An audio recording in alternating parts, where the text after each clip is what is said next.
What's up, everybody? Joshua Salavetti, Darren Bowman, coming in from the High Performance Trader. Today, we're going to be breaking down everything that we've learned, everything we've accomplished, all the information we have gathered in the first 6 months of 2023. So I don't know, but for everybody out there that is following everything we're doing over here at the HPT Discord, right? All the we're doing, we have started this 6 months ago, right? It was January 1st, 2023 when we first decided to make the Discord. March 3rd is when we went live, and we have made tremendous growth over the last 6 months. Our edge has grown, our perception of market information has grown, our ability to follow our process has grown, our performance has grown, our team has grown. Darren, talk to me. How do you feel about the first 6 months?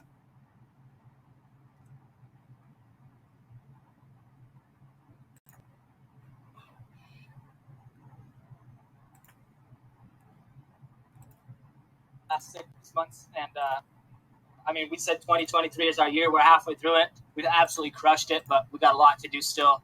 And if we keep going how we have for the last 6 months, we're going to achieve massive things. So super proud of all the work we put in, especially you, Josh, putting out all the content, and everybody who shows up to the Discord, watches all the videos, and everyone on HPT. Let's keep this going. Yeah. It's been an amazing half year. We've got a great year left. Absolutely. Like, it's so crazy. So, like, just real quick so everybody knows, and I know me and Darren plan to really dive into our relationship with the market, with ourselves, right? Everything that we've learned. But just real quick, right? So the trading journey is so important, right? Like, I want everybody to understand that everybody's trading journey is specific, it's unique. But the most important thing is that you do not end up average, right? We're all very unique. We all are completely different. We've lived different lives. We've learned different beliefs, right? We understand things differently. We perceive information differently. Yet so many traders end up failing, right? And falling into that average output lifestyle, right? And I really want to talk about, right, the behaviors that we have took over here at HPT to help us grow as traders consistently. How we consistently get in and out of the market, right? How we've learned to extract fear and anxiety out of our trades, right? How we really dive deep in a systematic approach day by day to understand the information that's in front of us, and not only to understand to it, but adapt to it so that we can consistently make money, right? So, like, I'm so pumped and proud of how far we've come, Darren, because it seems like yesterday, where our edge was just very simple reversal chart patterns. And now we have learned to really adapt to the market information, understand who's in control, using volume, using price, using critical levels, right? And understanding that information that is present is the most important, right? And just that whole philosophy of reacting to market information has been a complete game changer. And I really need everybody to understand that. So we're going to dive really deep. Yeah, we're going to dive really deep into that. But just looking at these charts, man, let's look. This was, look at this, dude. This was January 1st right here on QQQ, right? And it's coffee with grain, basically. Yeah, look at that. It's so awesome to see, right? So a couple things I just want to identify real quick before we go any further is, right, so we talk about this all the time, the importance of identifying market conditions, right? A lot goes into that, but one of the most important and effective ways to identify market conditions is to use a larger time frame and identify levels, and also and look at them as if it was a 5-minute chart, right? So if we were trading a reversal over here on a 5-minute time frame, right, and price came down into a previous demand zone, right, we're looking to go long, right? But first we want buyers to prove to us that they want it, right? So I've identified a critical level over here at 312.33, right? This is nothing other than a previous resistance, right? This is an area that I am looking for buyers or sellers to defend, right? Same with 333.34. And look at this bull flag we get right into this resistance, right? And all this is telling us is sellers were here, they were present, but buyers were stronger, right? So it's so cool to look at this. Like, this is a weekly time frame, right? Each candle is 1 week, 5 trading days. And when you look at it as if it's a 5-minute time frame, this is a perfect reversal. And this is a great way to identify and adapt to market conditions. Right? It's really cool. Look at that. I mean, we get multiple. Look at the break, the retest, the break, the retest. Right now, we're trying to break this 371.64, and we'll go from there. So it's really, I love trading this way. Yep, everything we talk about, you can zoom out on all time frames. Yes. Really. I mean, that break and retest that I'm seeing right there on QQQ on the right, I mean, we see that multiple times a day. Yeah. Those are the trades we literally take on the 5-minute and the 2-minute. So, I mean, it's exactly what you're saying. You zoom out and you can treat it exactly the same way. And it's such a good way to. Go ahead, Darren.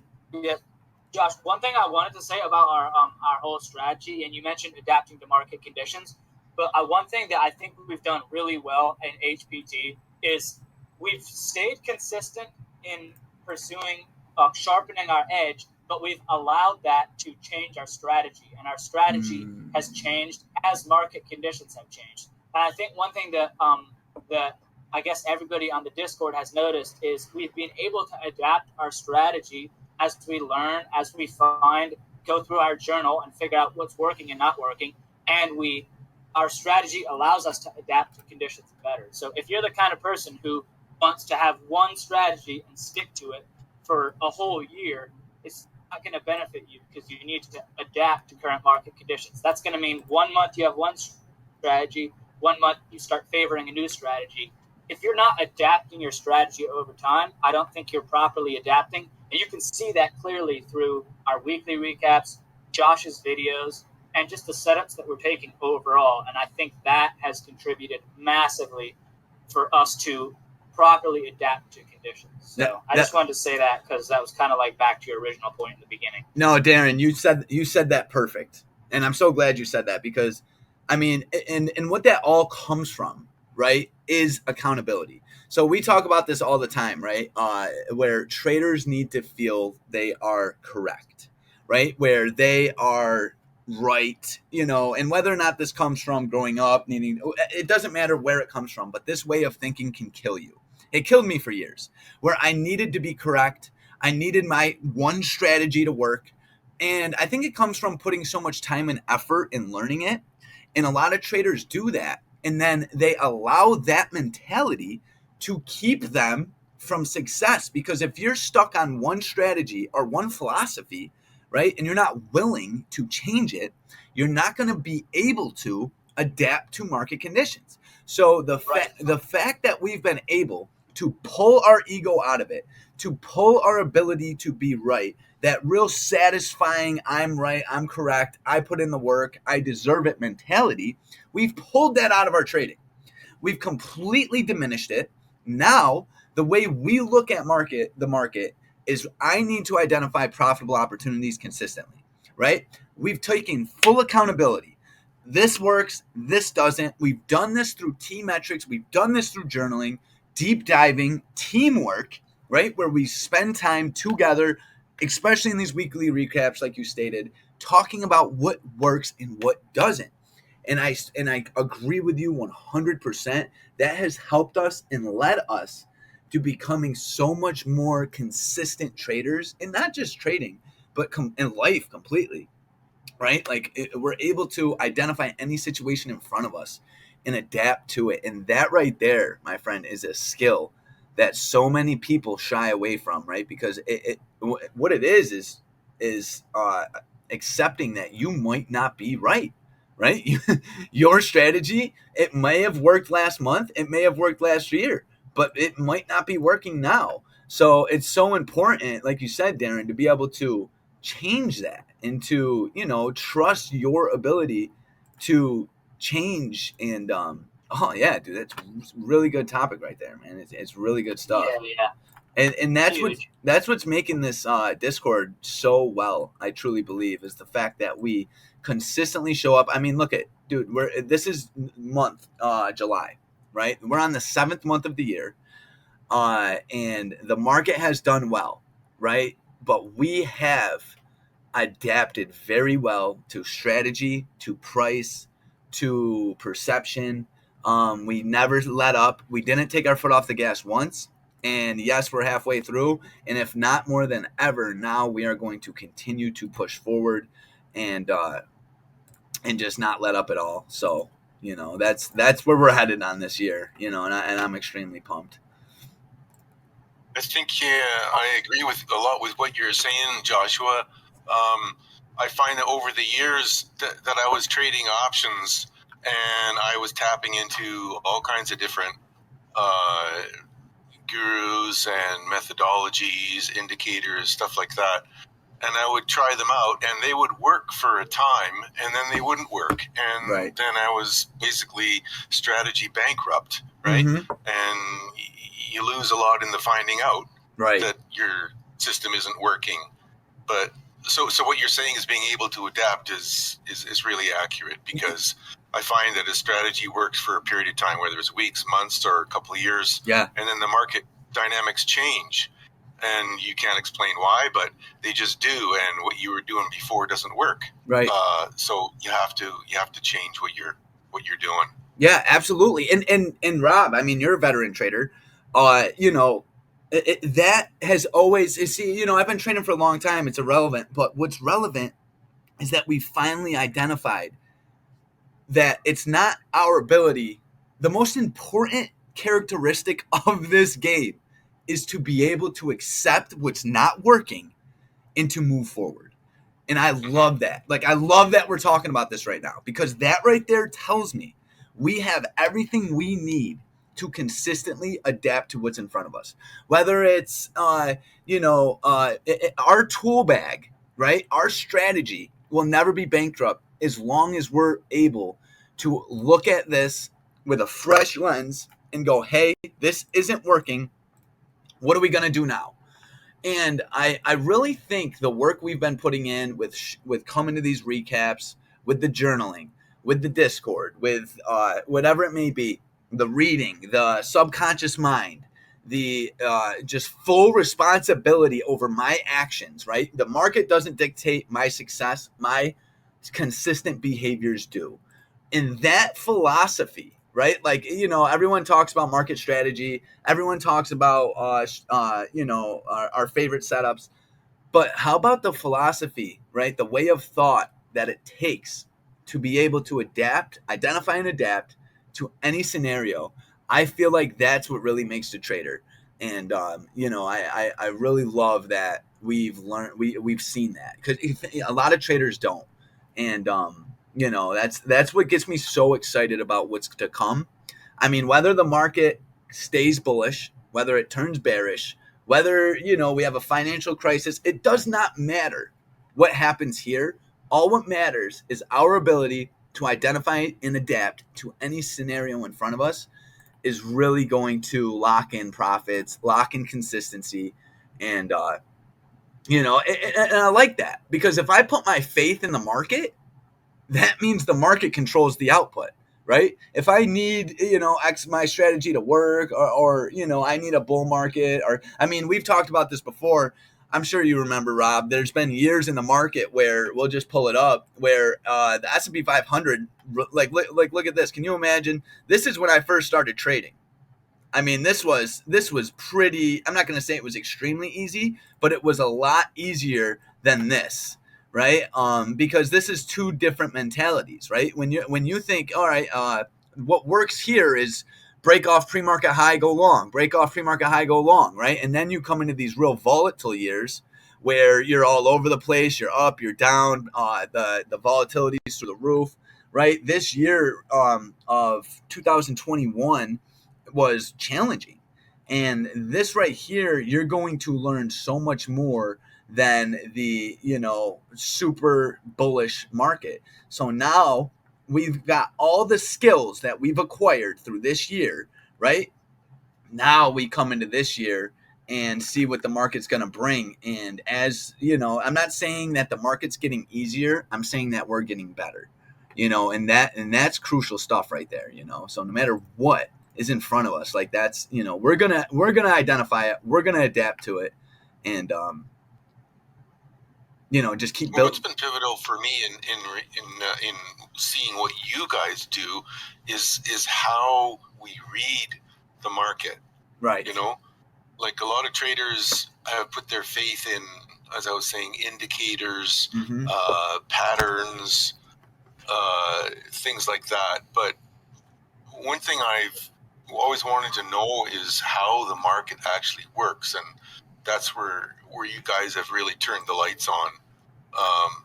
And with other, information that I got around the same time, and it's really all of a sudden, it made me a lot more confident in how I read the market, because it doesn't matter what the chart looks like.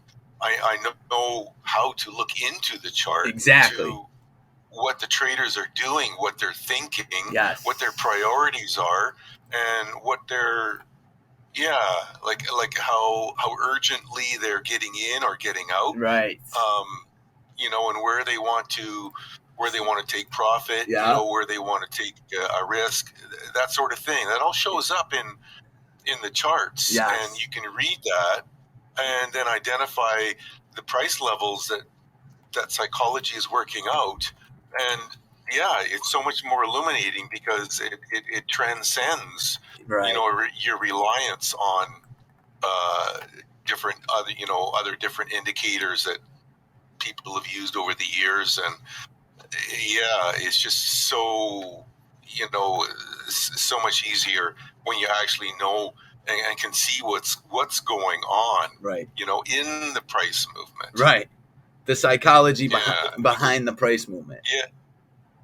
Yeah, exactly, because indicators tell you what things have been doing in the past, but they don't tell you why, or why there's an inflection point at a certain level. They don't tell you that. Right. But once you understand why there's an inflection point, there was one on this date, and it's pretty violent, and wow, so that's really important to traders, right? Right. And the indicators don't tell you that. No. They tell you what's happened, and maybe this will work out in the future, but it doesn't always work that way. Right. And so this really is freedom, from the constraints exactly. of traditional indicators, I would say.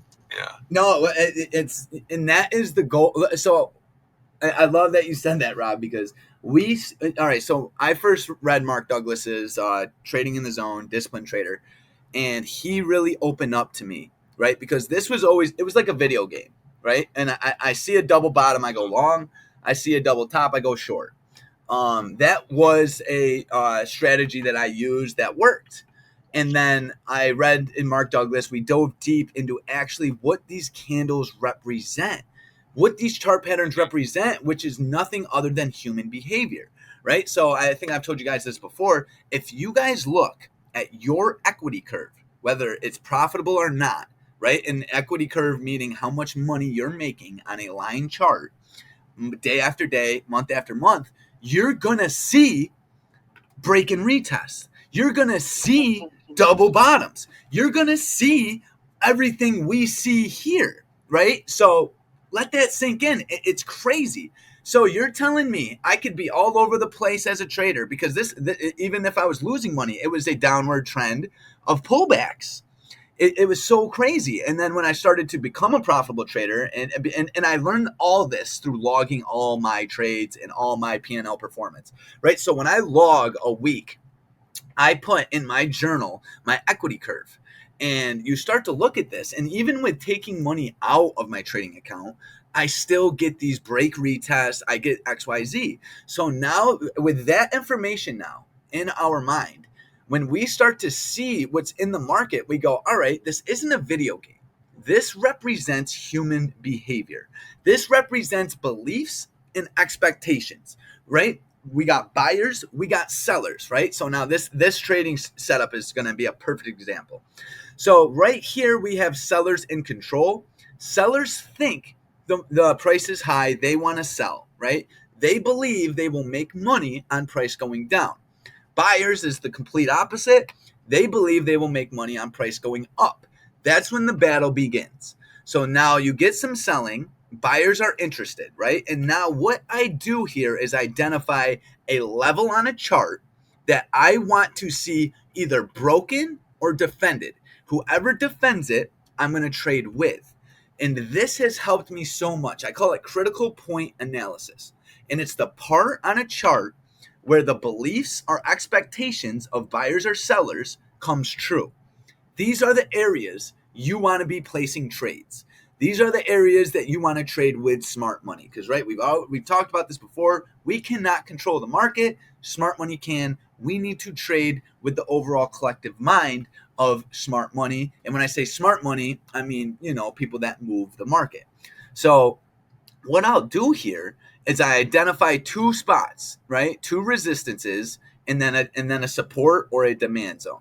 So right here, we got 43292, right? This is an area I'm looking for either sellers or buyers to defend. You can see that same seller showed up. So look at how I'm using the supply and demand, price and volume analysis, right? And identifying critical levels with it, areas of value, and then seeing what price does in these areas to paint a picture and then trade accordingly, right? Because I know if we can hold 43292, there is a high probability we're going to at least go up to 43444, right? Because, the market, you get these large liquidity or market orders at these levels, right? So when price is in between them, they tend to gravitate to these levels like magnets. So with that in our mind, we can now make a high probable trade if we can hold this level. And look at all the congestion at this level. This is what we call a battle, right? So now we're getting a battle over here where you got sellers and buyers, right? Both with two completely different beliefs and expectations of price. And then you bust out of it. You get that break and retest right there, right? And remember, a break and retest is literally, in this scenario, sellers stomping out of their position. And that doesn't mean they're buying. It just means they're not selling as much, which then fuels the buy move, right? And then once these sellers are gone, it's highly unlikely that these sellers are going to be as strong, right? And this whole psychology behind what's happening has helped me now not only trade entries, but trade management, right? You're in a trade, right? Say with all that information that we've just pulled out of this market, you're in long right here.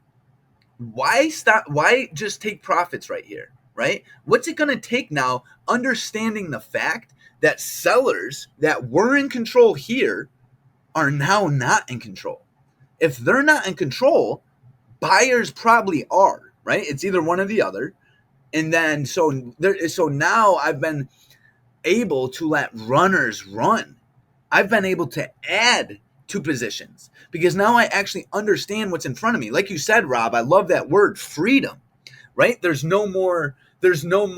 I mean, we're pulling chance out of it. We're creating structure, right? Trades that have structure and based on current market information, right? Mark Douglas calls it the environmental information, right? Like you're pulling information from this environment.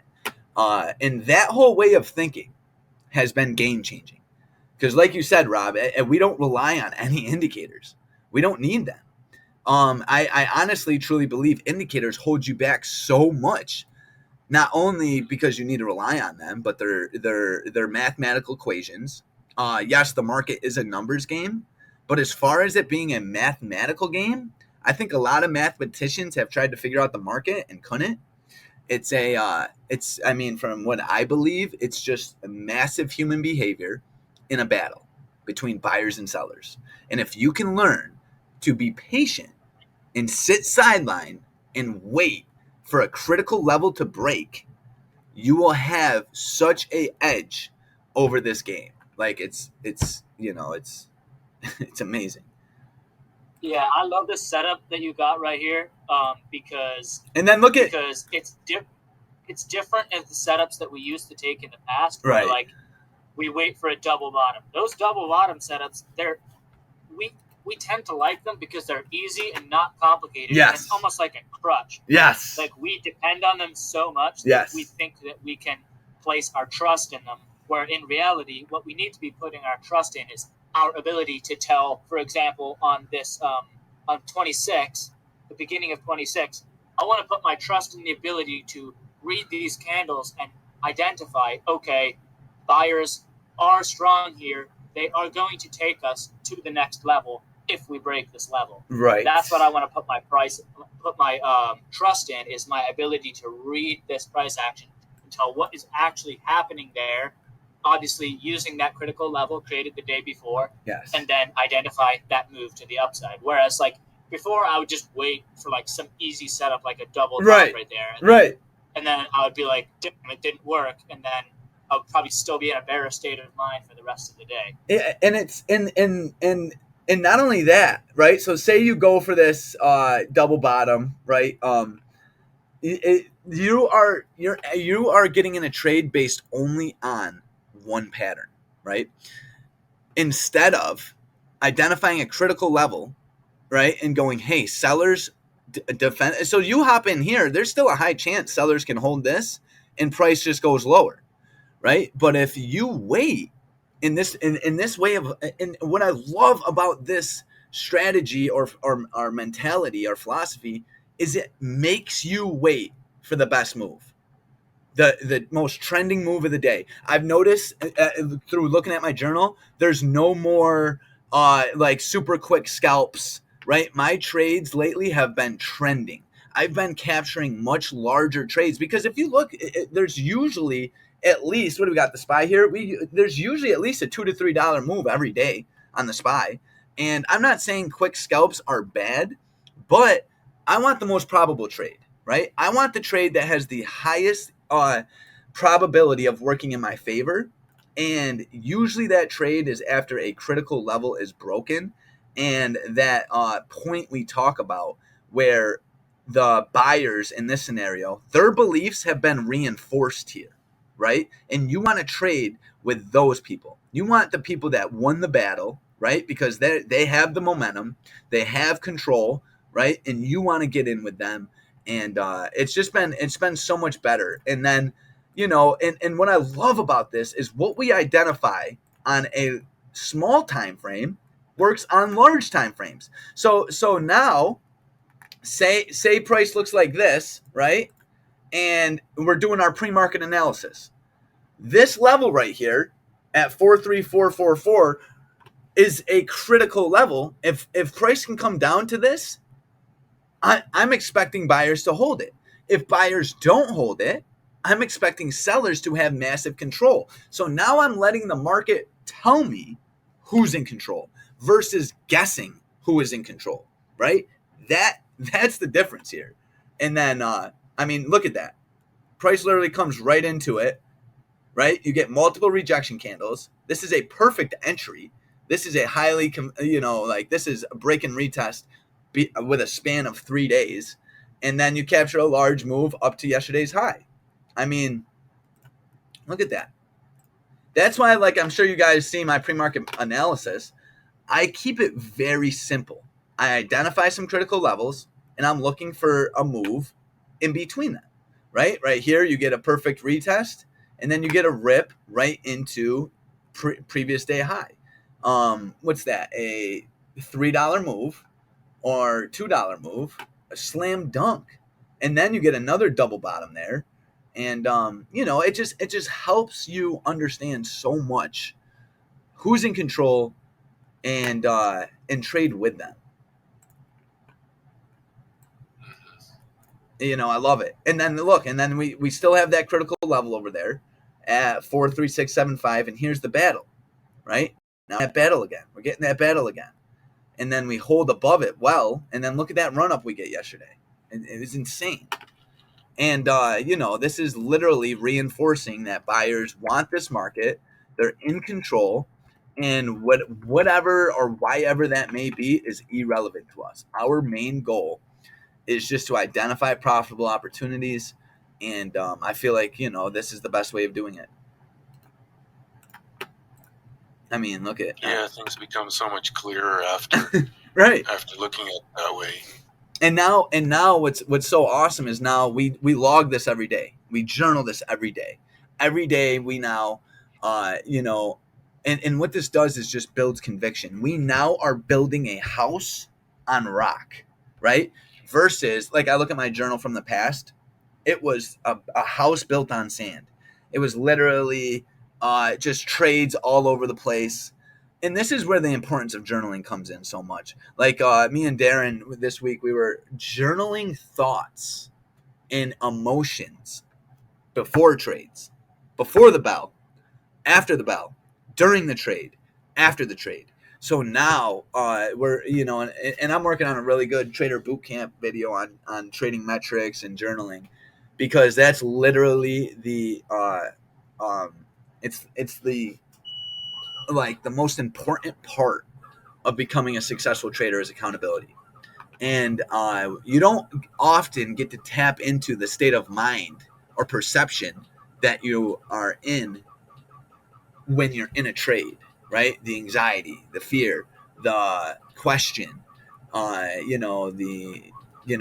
and we're trying to instill confidence, control, right? Conviction. And just, it's a really good thing. I recommend everybody do it is, journal before the bell, after the bell, during your trade, and after your trade. And, I even record my trades too, which has helped me very much because now I can go back and look at them. And these are the behaviors that are just going to, lead to consistency. Yeah, because we always talk about feeling your emotions while you're in a trade, but not acting on your emotions. Right. Like you need your emotions, obviously, because they're a feedback loop of like what you're feeling, but you have to make the right decision once you understand your emotions. And I've found that writing them out in my trade journal, like when I see 3 green candles in a row, right at the beginning of the day, I'll just write that down, like how it made me feel, right. And so I'm aware of it. And if I'm aware of it, then I'm much more able to make a decision that's not based on it. Yes. I recognize it, but I don't make my decisions based on it. Exactly. But I always like to look at my journal like a feedback loop for my trading. So like I can look at where I maybe overcorrected or where I steered off the path. And I don't know how I can improve unless I go back and look at all the tiny little examples of where I slipped up. I let a trade go past 30%, for an example. Yeah. Or I traded against conditions. But it's that live feedback loop to tell you, like, what are the things that you can do in the moment that are going to lead to your profitability and lead to your consistency. Yeah. So I like to think of that as that feedback loop of like always improving. How do you know what to improve? You go back, you dive deep in your journal. Yes. And another thing that we were talking about is, I used to be really hard on myself. I no matter what, if I lost money for the day, I'd be like, where did I go wrong? Oh, I should have seen this. I should have seen that. Listen, at the end of the day, if you can develop a trade plan and stick to it, you are ahead of 95% of traders. And what I mean by that is, like, I used to identify a trade plan, right? But I couldn't execute that trade plan. The day would start, I would get restless. I would get, I would get anxious. I would want to put on a trade and get it done. And I couldn't stick to my strategies. I knew every strategy under the book or under the sun, but I couldn't stick to it. Journaling has helped me literally go, hey, if we hold this level, right? We'll talk Friday real quick. If we hold this level, right, which was 368.22, I want to go long, right? Targeting my target, right? Or whatever it was. The old me would have that in my mind, and then the day would start, and I would end up going short up here for whatever reason. You know what I mean? I wasn't sticking to my pre-market analysis. And then I would go on the Discord and look at my pre-market analysis and realize, it was usually spot on. And I understand that we need to be able to adapt. Things change, right? Price action changes. But I just think it's really important to grade your ability to stick to a trade plan. And I don't care if it changes from your pre-market analysis, but just be able to identify, right, areas and then trade with them. And actually, stick to your stop losses. Stick to your here. Let's talk about this day right here. This was a perfect example. It was Thursday. I just want to set it up, right? So this is how I traded Thursday on the QQQ. And this is a perfect example of being able to adapt to market conditions. So this day I'm pretty sure there was some significant news coming out, and price was just kind of really choppy in the morning. You can see here we were all over the place in between 3.6, 3.30 and 3.65, pretty much just like $1.50 where it was choppy. And instead of feeling the need, I'm going to whip out the 2-minute real quick, to just put on a trade, we demonstrated strong patience this day, right? I literally did not put on a trade until, where was it? Right here, right? This was 11 o'clock. Was it the best trade? No. Was it profitable? Absolutely. Was it probable? Absolutely. I think end of day was right around here. But basically, in a nutshell, I identified demand zone over here, 36240. Buyers kept showing up and holding it. I had a previous resistance right here. Yeah, it was 363.40. I remember you called it out. You were like, if we break 363.40, I'm going long. You want to go long. And this, and basically, all I'm doing here is identifying a critical level. Yep, this was it right here. So this was off the open, right? This was demand. Buyers showed up here, defended it once, twice, pretty much 3 times. Sellers blew through it. Notice we're not going long here. We're not going long here. We're not going long here. You know why I'm not? Because this is not a strong demand zone. This is just an intraday level created, right? So these are and have some weight, but I did not want to go long here. SPY was not confluent, and leading equities were not strong yet. So I did not take these trades. The old Josh used to identify a double bottom, and I'm in it, right? Now we wait. I do not like this. I'm not trading this, right? I literally posted in the Discord. I was like, we only trade high quality setups. I do not want any of this, right? I want to wait for the market to give me levels and paint her picture. So we slice right through that level. And then we fall into previous day demand, right? This was previous day low, right? So now we're entering a demand zone that has some strength, right? And we see that strength, right? You can see volume starting to pick up here.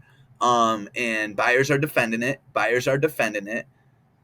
But I'm still not going long. I want more. I want more.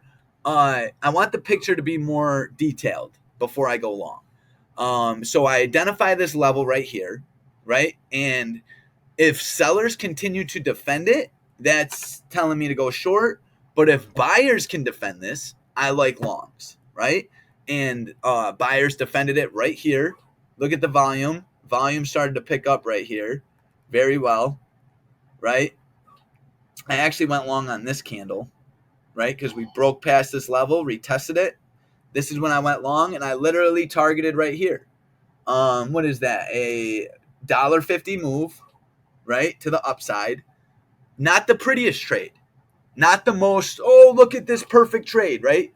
But this trade paid phenomenal. It was like 75% return. And what I love about this trade is it took supreme discipline and patience to wait the whole day to identify this, right? That is our job as a trader, is to not let this market lead us into temptation or to just act. That's facts. You know what I mean? The market tries to lead us into temptation. We need to stay strong. And I remember I literally seen Darren. What was it, Darren? Like right here at 10:30 or at 11. And I'm like, I love the feeling of not being able to put on a trade yet because I am completely disciplined. I am, controlling my urge to just, go long, right? And this sort of mentality is going to build consistency. Because like we always say, the market cannot do anything to the trader that controls his behavior, right? This sort of mentality is controlled. It's, disciplined. You're not going to get faked out. And this was the most probable trade to me because we broke a critical level of resistance. And, once again, not the prettiest move, but it paid great. And there was not a lot of anxiety in this move. It could have reversed right here, but I was willing to put on risk. And even if it did reverse right here, my stop loss was literally right here. So here's me entering a trade at 364.40, and my stop loss is at 363.20. I'm risking 20 cents to make $2. That is a phenomenal risk reward setup. That is the criteria I talk about when putting on trades that you must have, right? Like someone said something in the Discord about over trading. And one thing that has helped me tremendously with that is for me to put on a trade now, my criteria is through the roof. Like not, like now I need a critical level broken and I need a high risk reward ratio. And that presents itself. What I love about this trade, Josh, is if you look at this trade, there's nothing that's really that sexy about it. You're right. It's not really something that I guess you've necessarily posted a ton about. Right. But it has, and there's tons of things that could have gone wrong, right? We were below VWAP. Right. There had been strong sell-offs for the rest of the day. We were below end of day. And there's all these things that it didn't necessarily retest. But you acted on a critical level being broken and buyers showing up in a demand zone, which those are all valuable things. Yeah. But also, what's more important is we acted on a critical level that was created in the open market, right? This is not something from pre-market. This is not something from yesterday. This is something live time. Right. And we always talk about being in the moment and responding to live price action. And I really felt like that's what you did here is this level was only created. I mean, yeah.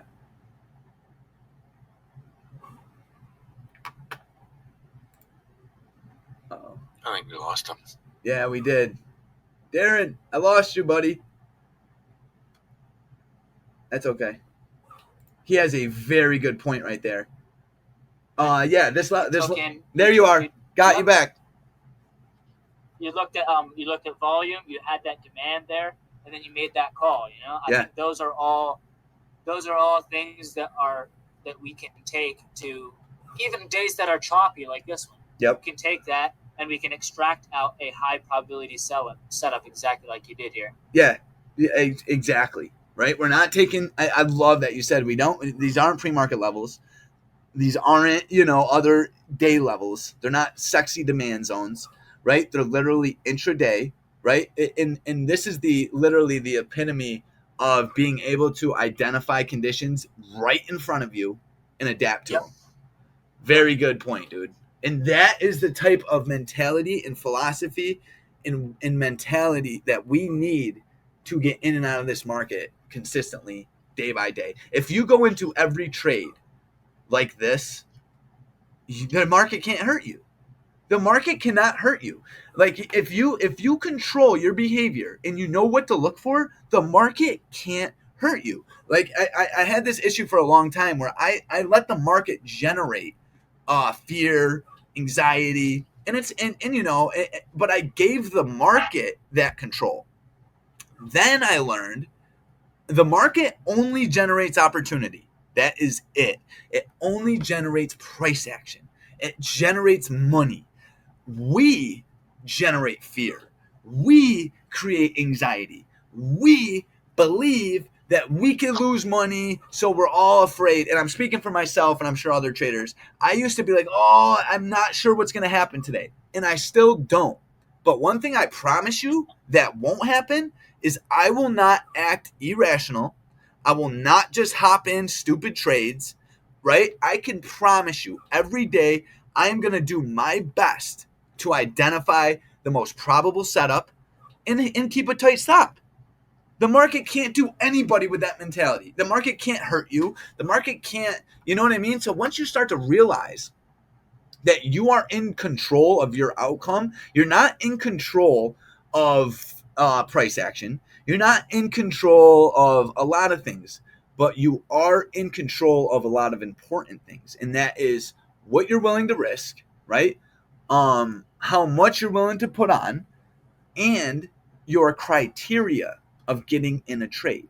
You are in control of those things. And if you choose to control them, the market can't hurt you. You know what I mean? Literally, like it's, you know, it's, I learned this from a veteran trader that's been trading a long time. And he's like, dude, I identify a trade, I put my stop in, and I walk away from my computer. That's it. And he consistently makes money. And what's going on there is he can perceive market information so well that he goes, all right, I'm not getting in a trade until we break high a day or whatever your strategy is. And then once we do, he places a stop and walks away. Does it work every time? No. But when it doesn't work, he only loses 10%. And when it does work, he catches massive trends all the way up to, you know, large moves. And that's his strategy. See, we're in control of all that. And I think I used to forget that. I 9:30, I'd be like, oh, I don't know what's going to happen today. Now, I don't know what's going to happen with price action, but I promise you, I'm not going to act out of, my disciplined self. I know what I need to see to put on a trade. We all do. We might not know exactly what it's going to look like, but we all have the ability to identify a high quality setup, right? So it's up to us to control our, restlessness of just putting on trades because, we're, like keeping that randomness in the market. Like, no, we got to get rid of all that. We all know what makes a good trade. We can define a process to put on a good trade. So it's up to us to continuously demonstrate those behaviors. It's so important what you're saying. Sorry, go ahead, Rob.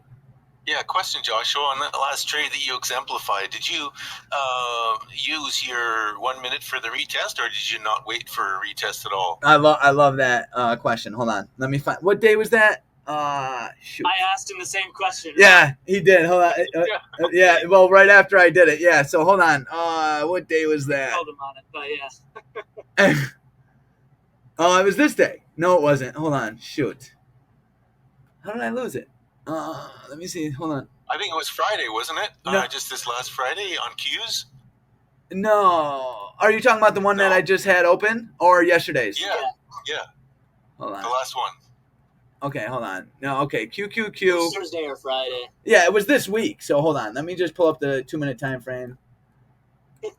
Yeah. So, and this is important because this is critical. Okay.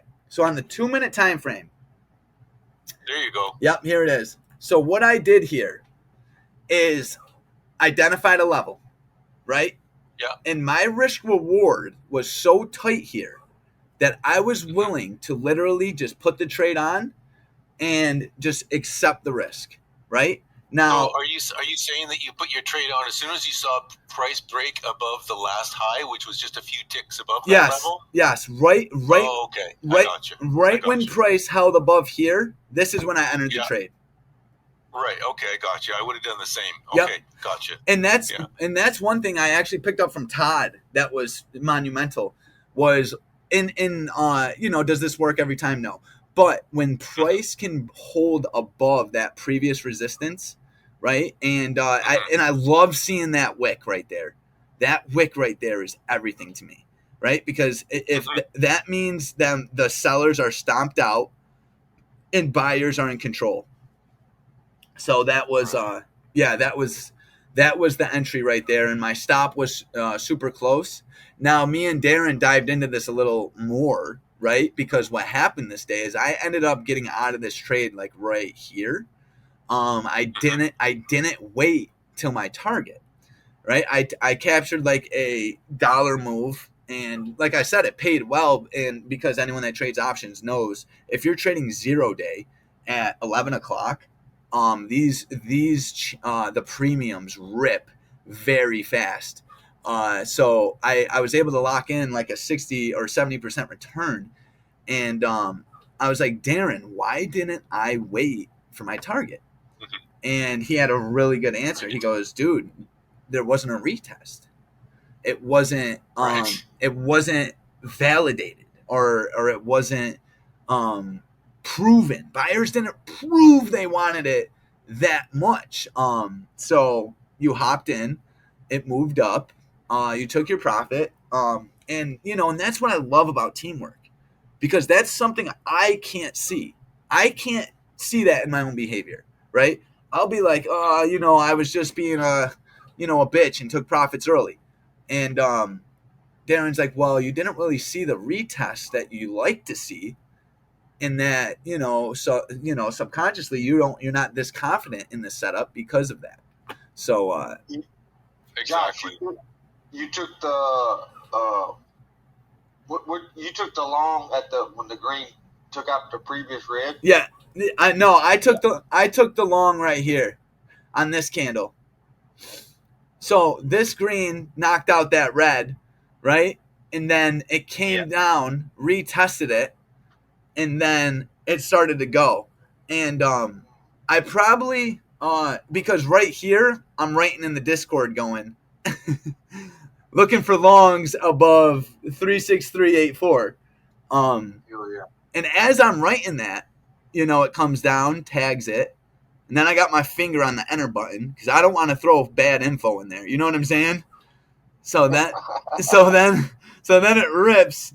I press enter, and then I scan my face. I get in my trade, boom, and then I set my stop.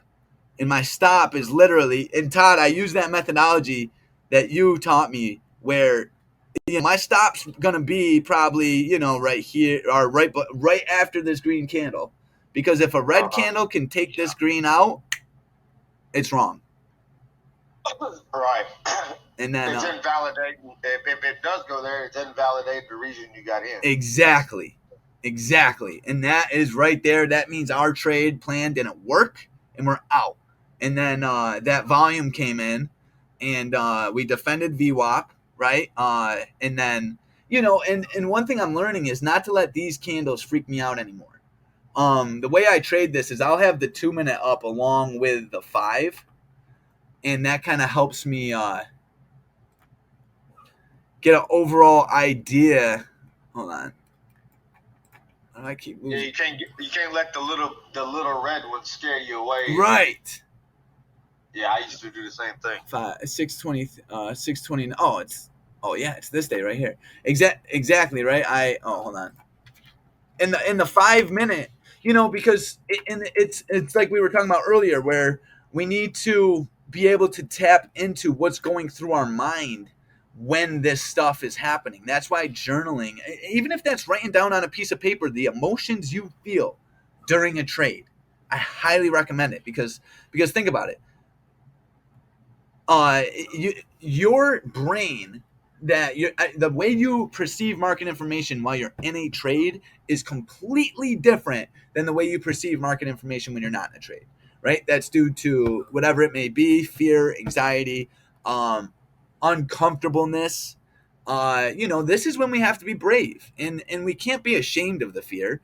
What makes us brave is being able to trade under fear, right? We need to embrace the fear and the anxiety, right? I do believe one day we won't have as much fear and anxiety. Maybe it will be non-existent. I don't know. Maybe that comes with years of consistency or months.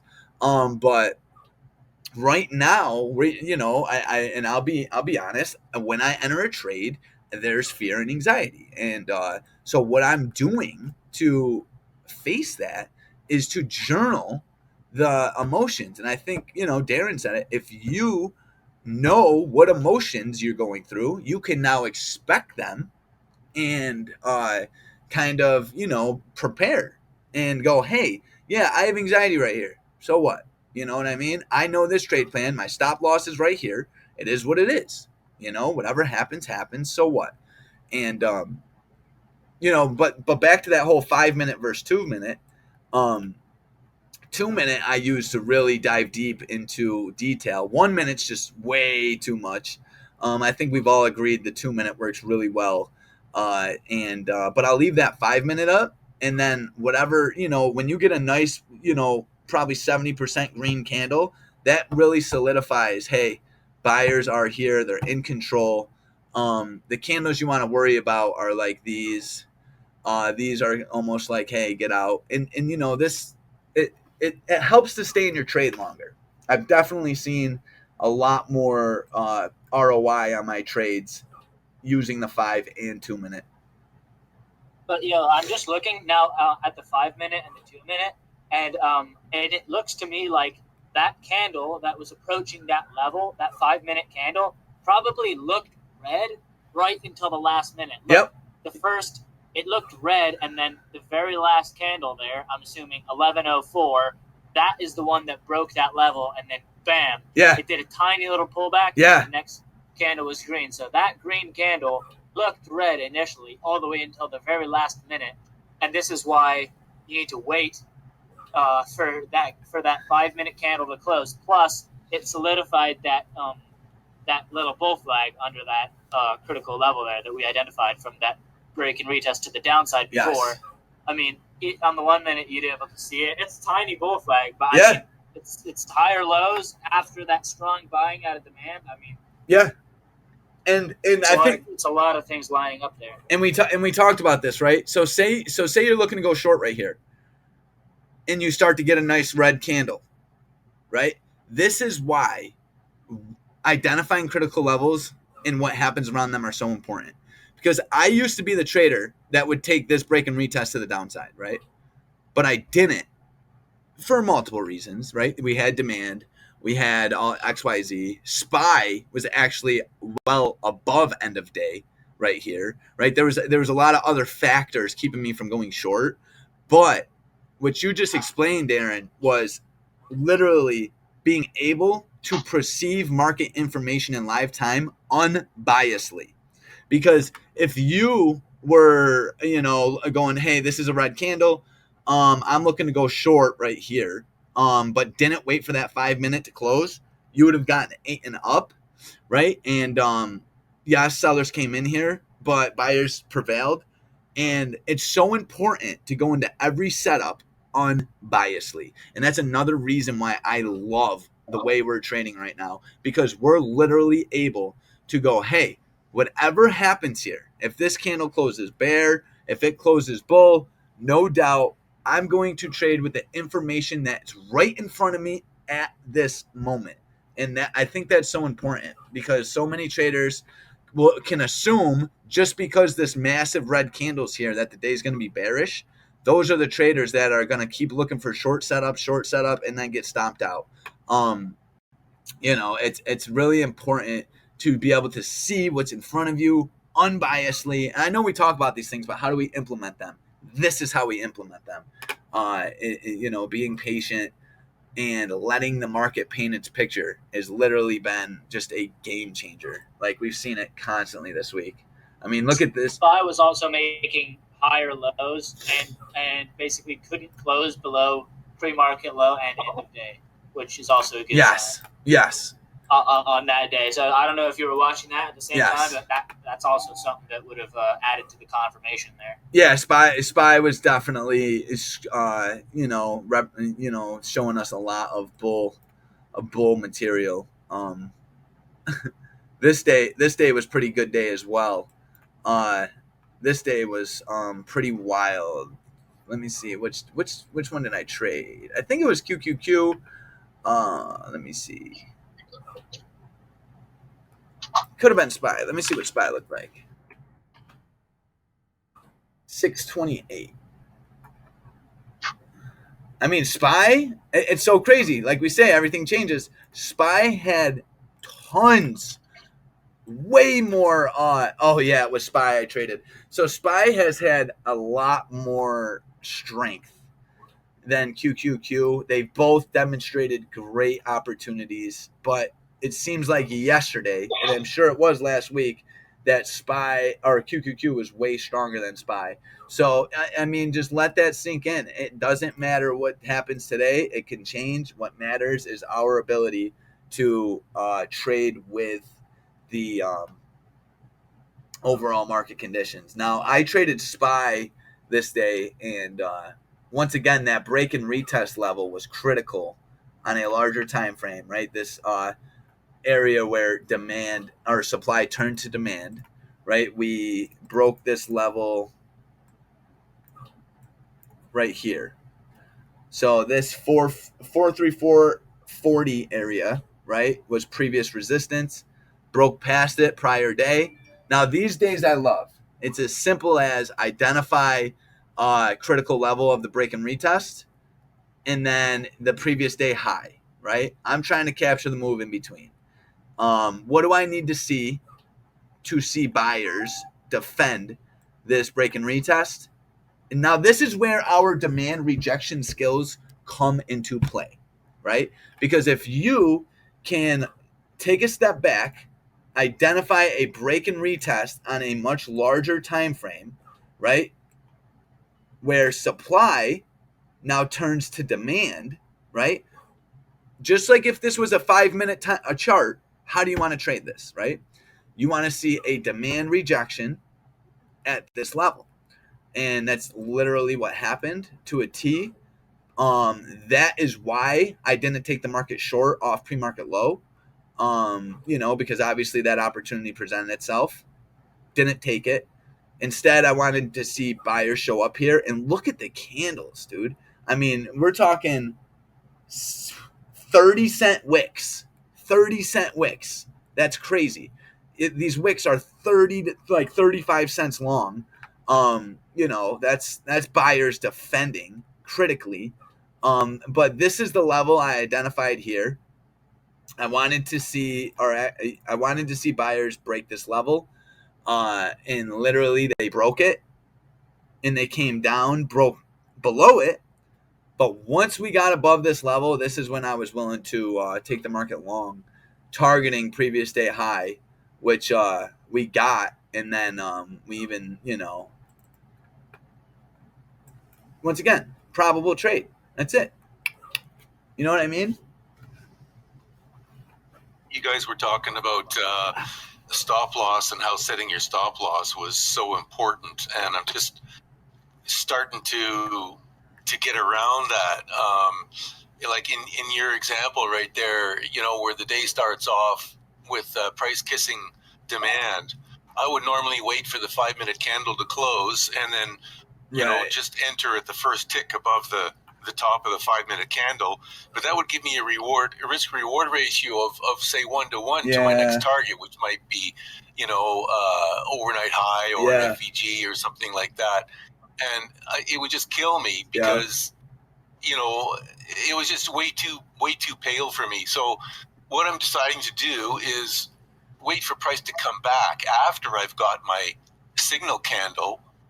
Wait for price to come back to a more advantageous position. Like, for example, just a couple of ticks above the top of the red of the demand, and just put a buy stop there. Right. And if it happens to hit that, great. I mean, because then my stop loss is from the top of the demand, right, just to the bottom of the demand. Yeah. And that's a nice, safe place to be. You know what I'm saying? Exactly. So your risk to reward goes up. Exponentially, goes from say 1-to-1 to 1-to-2 right away, at least. Oh yeah. So that's huge for me. Yeah, absolutely. Because now that idea. Yeah, you're literally risking 10 cents to make $2 move. Like that. Yeah. You can't. Once again, you cannot get hurt doing that. You can't. Yeah. You can't. I forgot who said it. Keep your. As long as your losses are small, you're good. You know what I mean? Like, you can't get hurt. and you identified a critical level, buyers defending it. That's perfect. I like that. And that retest is so important. It's critical because I was talking to Darren about this. That retest. Oh, this was QQQ. Yeah. So that retest though, is gonna. Oh, look at QQQ. Actually, I'm not sure which one I traded. I have to check. But look at this. I mean, perfect break of previous day high. Yeah. Look at this. So this is a perfect example here. So you got previous high over here at 363.88. Price breaks past it. If you enter your trade right here, or right here, or right here, we're just going to talk options real quick. The premiums are way higher right here because the volume is usually much higher on a breakout. So if you buy your options, we'll just say you bought your options for $120 right here, because volume's high, it's the breakout, market order on an option, you're going to pay pretty high for that. Then price comes down for the retest. I bought my options. Well, I watched options prices go from like 120 all the way down to $83, $85 right here. Right? So this is literally a retracement of 20, 30% just because you were impatient, right? You acted so fast, you couldn't control it, right? And now you need buyers to come back to get your money back versus letting the retest happen and buying your options for $85. And then you can capture this move up here and literally make 20 to 30%. Let alone the whole move to the upside. That retest is critical. And entering on that retest tells me and yourself that you have the conviction and confidence to go, hey, I don't care if this continues to rip. I only am going to take a good risk-reward ratio setup. You know what I mean? Yeah, that retest. Was that the 28th? Yeah. Broke high a day, come down, retest it, and then price just continues to rally. I'm taking a trade every day. This one right here? Yeah. Absolutely. This is my bread and butter. This is our hey. And seriously, what does this trade demonstrate? This trade demonstrates that buyers are in control. Right, they've broken previous high. Right, the sellers are stomping out of their position. So the psychology behind it, you got seller right here that makes, let's just say 20%. Seller right here makes 20%. Now, based on human behavior, he's going to take that setup again, right? Or he's still holding his position. That 20% is diminishing. All other sellers are stomping out of their trades quick. That's why we're getting these 3 massive green bars, right? And then price breaks above his entry. So now he's down 10%, 20%. Price comes down. This is where we don't know how many, but all we know is sellers then stomp out for a break even, and that fuels the buyers. It's literally reinforcing buyers' beliefs and expectations that they are in control. They have won the battle. This is the critical point analysis we talk about, where the littlest buyer is going to change the momentum of the day, right? Everything's going to change right here. This is where we want to be. This is where we want to be putting on trades. This is where you are trading with trend. You're trading with market conditions. Does this work every time? No, right? But this trade demonstrates extremely high risk-reward ratio, and this trade right here is going to keep you from a trade, and you just have so much more conviction with it because you're trading with the overall picture of the market. You are trading with smart money. I mean, look at these massive candles. These are 2-minute candles going up 30 cents, 40 cents, 60 cents, right? These are big moves. This is where you want to be. I mean, your first 10 minutes in this trade, you are up almost $2 on the QQQ. That's huge. That's literally like 120, 130% return. I mean, I listen, guys. I'm here. We talk about low hanging fruit. This is literally low hanging diamonds. This is like, this is if you can be patient enough to wait for setups like this, you're gonna get consistency all day. Yeah, another thing that I like to watch on setups like this, and it's a little bit more obvious on SPY, but basically at the beginning of the day, there's going to be these two levels where you got sellers. You got sellers. Yeah, so zoom in right here. So you can kind of see this channel that's building up. There's sellers up there, and there's buyers. I don't know if it was. What day are you on? I'm on the 28th.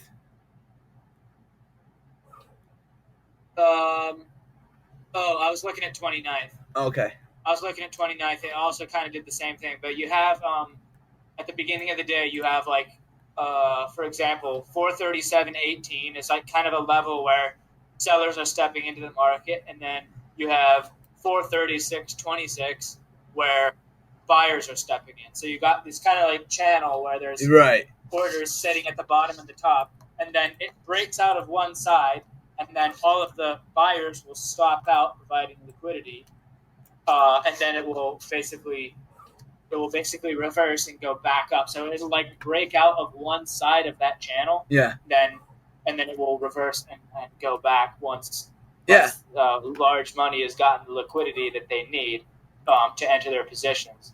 And I do see this a lot, especially at the beginning of the day like this, when you have like rushed buyers trying to enter the market. Right. If you have the patience to wait, maybe that's not even your entry. Maybe like 10:45 is not necessarily your entry for longs, but at least that's a signal for you to say, okay, yes, that like sellers are no longer here. Right. Now I want to watch buyers, and then maybe this break and retest a little bit higher. That could be your entry. Yeah. But I always like watching this kind of thing just to see like what's big money trying to do? How are they using retail traders to their benefit and kind of like showing us their hand, and then we can play with them. Exactly. Well, and think about it, right? Big money needs retail to, I mean, they need as much liquidity as they can get to make as much money as they can. Because it comes a point, I mean, say we have so much money, you can't just go long, you can't just go short, right? You're literally trading billions of dollars, like BlackRock, whoever it is. Like some of these people, these hedge funds have so much money. How do you trade $20 billion? You know what I mean? You literally need to use all this congestion, people getting stomped out. You literally move price in a way that shakes all the retail traders out of their positions. Right? So say you want to go long and you're big money. You need other people to pick the other end of your trade. You need sellers. Yes. You need sellers. That's what we call liquidity. They need liquidity on the other side of their trade. They can't just sell, or long, right? They need someone to take the other end. This is a zero-sum game. When someone wins, someone loses. That's it. Every time we make money, guys, someone's losing money, right? Every time we lose money, someone's making money, right? That's literally, there's nothing in between. So all this big money is just, coming up here and then going short, shaking all these buyers out, right? Stop loss, because all the people that do the trail stops or whatever, shake out, and then they go back up, look. And then all these guys re-enter their positions and then they take all that money, right? They take all their positions, right? Think of it as an option trader. You want to place 10,000 option trade. There's only 1,000 on the market. You need to get all these people to get out of their positions. And not only that, you're buying them cheap, right? Because right here, they're worth $200. Right here, they're worth 80, right? So now you're stomping everybody out of their stuff. You're collecting more. And now what we're seeing right here is they have enough. I don't know if you guys can see that little arrow, but they have enough contracts where they can now move the market up and make money, right? And then here, all the sellers are again getting stopped out of their trade. And then literally look at this volume right here. This is probably where they're exiting, or I don't know, something like that, right? So, it's like you said, Darren, the patience it takes to sit back, watch this, right? See this for what it's worth is it's just Yeah, it's that's gonna what I'm saying. Like, ideally, you don't want to be caught up in this action because, no.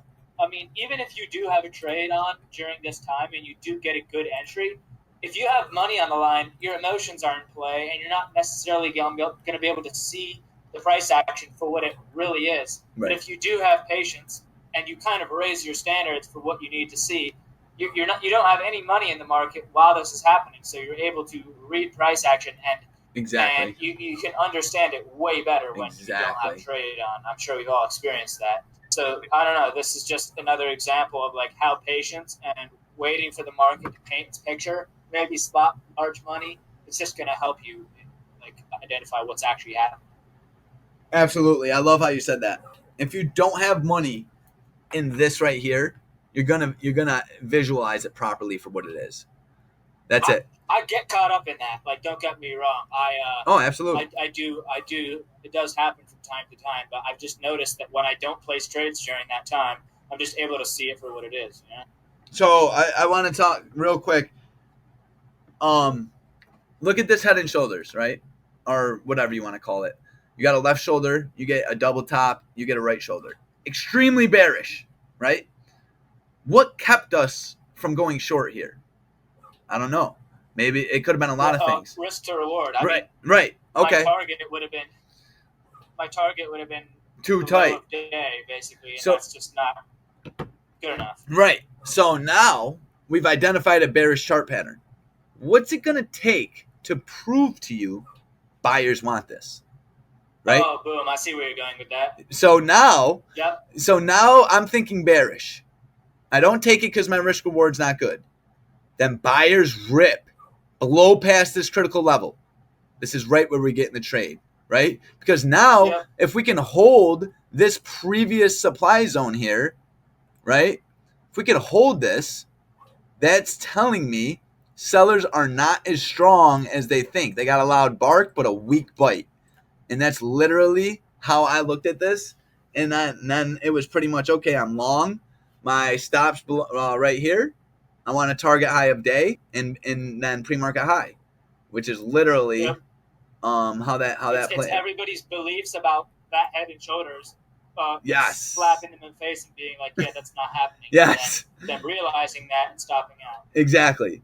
I mean, look, and this was a huge mind bending pattern because you get this, left shoulder, head, double top, right shoulder, tank, then a massive green candle. Just, Double head and shoulders. yes, just blowing away all your beliefs and expectations here. The smart sellers get out, then that fuels the move, and then they start getting stomped out. Look at the volume. Starts to pick up. Bam. This is the move you want. This is what you're looking for. And then, then after that, it's break and retest off high of day. Just reinforcing that buyers are in control. And then rip right in the pre-market high. And, I love going through this because this is literally just burning into our mind what we need to see to, just read what's in front of us properly. So really good stuff, guys. Listen, I'm about to wrap this up. This has been a very good recap. I love everyone showing up. This is what it's going to take for us to continue to grow. I mean, look at the progress we've all made. Just the way we perceive market information. This is what we need to do to take the rest of this year and start to hit that $100,000 trader. Because that's my goal by the end of this year is for us to literally be making consistent returns monthly, quarterly, yearly, right? It's good days make up good weeks make up good months, and good months make up good years. I mean, I see it in my journal. I'm sure you guys do too.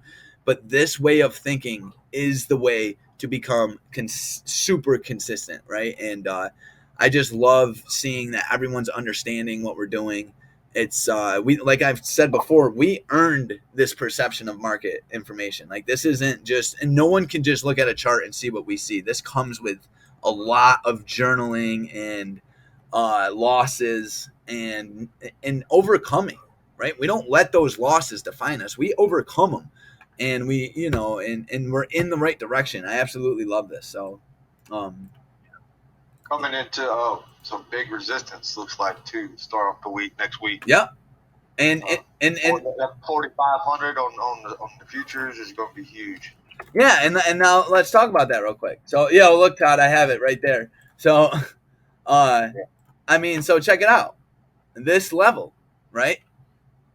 Am I expecting sellers? No. Am I expecting buyers? No. I'm going to look at this just like it was a 5-minute and go, hey, we are bull flagging into an area of value, a critical level.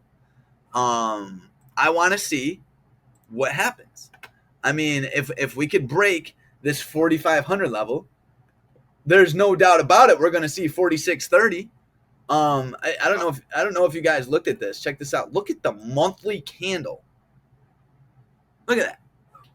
So look at this like it was. Look at this like it was a 5-minute. If this was a 5-minute time frame, we'd have all went long right here when we broke past this, right? And we'd have been targeting 4,800. So I'm not saying that's going to happen.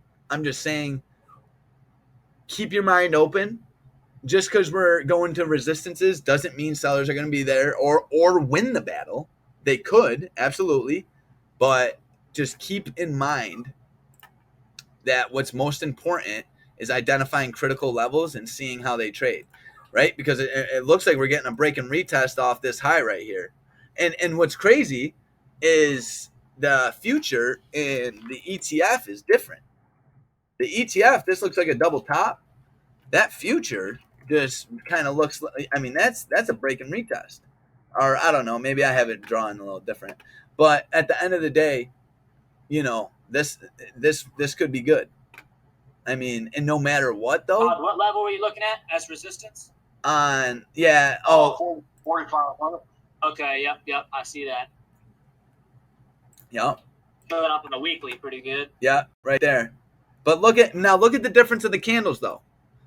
This candle has a massive wick, indicating sellers prevailed.